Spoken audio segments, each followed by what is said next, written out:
Diyan no, may kanintay ng Ampalaya. Diyan pala na yung The first one, right? Peter Melon. Peter Melon, yes. This one. Okay. Wait. You accept card? Great. Order tayo ng bitter melon. Hindi daw siya mapait eh. No. This one. Tignan nga natin kung hindi mapait.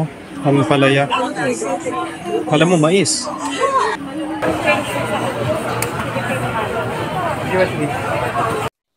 Subukan natin na humingi ng mga buto, mga seeds nito. Try natin. Yun, thank you. This is the seeds. Look, thank you for the seeds. Okay. Thank you. Thank you so much. I'll get this one here or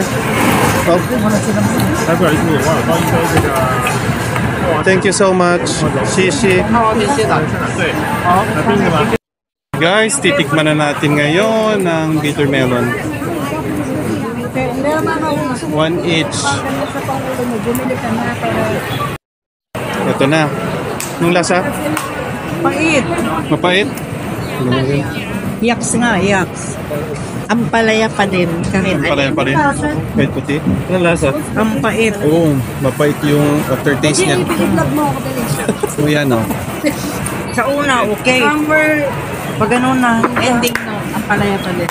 Titikman po natin yung watermelon. Mga diabetes, tignan natin kung may ino sila magpahay. Pero masarap. Carry po yung pait. First Parang time. kumain ng ano? Hindi pa man din. Oo. May aftertaste. May aftertaste na mapait pa rin. Kahit may honey na. Ay, sorry po. Kasi, Pero okay naman. pero mo pabundol. Parang cherry. Hindi siya yung ganun kapait pero fresh kasi pure din naman na grenine. Nakita ko talaga mismo sa harapan ko.